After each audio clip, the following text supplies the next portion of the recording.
The U.S. Senate Committee on Commerce, Science, and Transportation will come to order. Today we have the pleasure of hearing from the Department of Commerce Secretary Gina Raimondo about the department's budget request for fiscal year 2023. So welcome, Madam Secretary. Glad to have you here before the committee again. The committee's commerce statutory duty is to foster, promote, and develop foreign and domestic commerce, and the Secretary has been very busy doing that on many fronts. Today we'll hear about the President's budget request and obviously the various agencies within the Department of Commerce. I'd like to start with NOAA.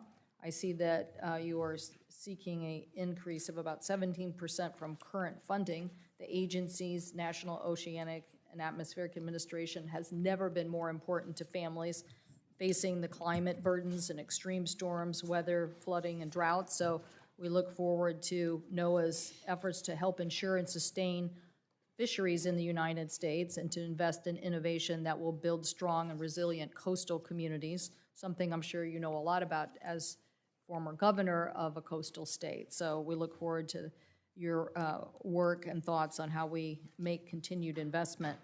I'm looking forward to the department's response and how bipartisan infrastructure funding in these areas can help address salmon decline.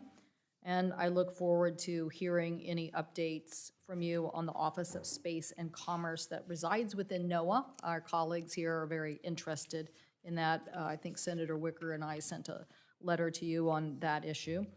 I also want to say that Senator Wicker and I have been working on a NOAA Organic Act. We think this is very important in strengthening the science and voices of the department, and we very much appreciate Dr. Spinrad's helpfulness in this, and so we look forward to continue to working with you on that issue.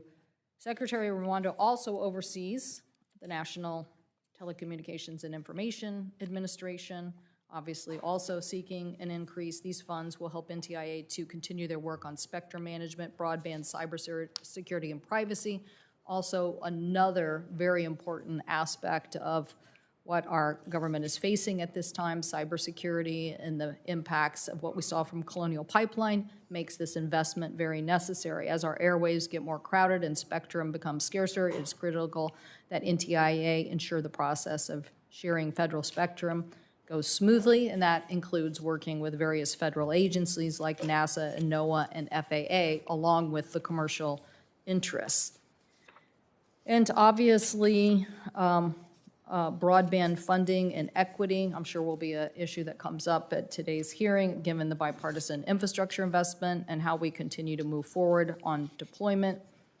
But front and center in our minds in the United States Senate at this moment is how we get to conference on the U.S. Innovation and Competition Act and how we give you the tools to help us be more competitive in this economy of today.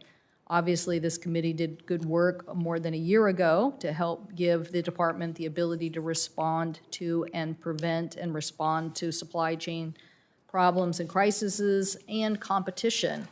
So these important issues and your budget builds on programs like the Manufacturing Extension Partnership Program, MIP, and programs that assist small and medium-sized manufacturers by supporting them on workforce training, supply chain resiliency, and technology development.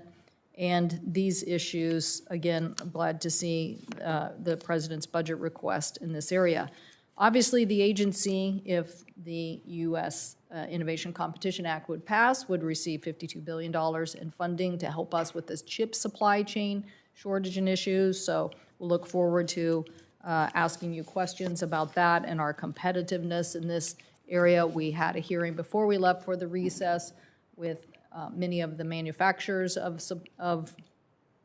silicon, of chip manufacturing in the United States, and they told us we didn't have time to wait. So I hope our colleagues will heed that and help us move forward. I think in February you issued a report, Information and Communications Technology Supply Chain, that revealed a lack of supply chain diversity and domestic production. and an underinvestment in our domestic workforce. So look forward to hearing how the budget will help us on that.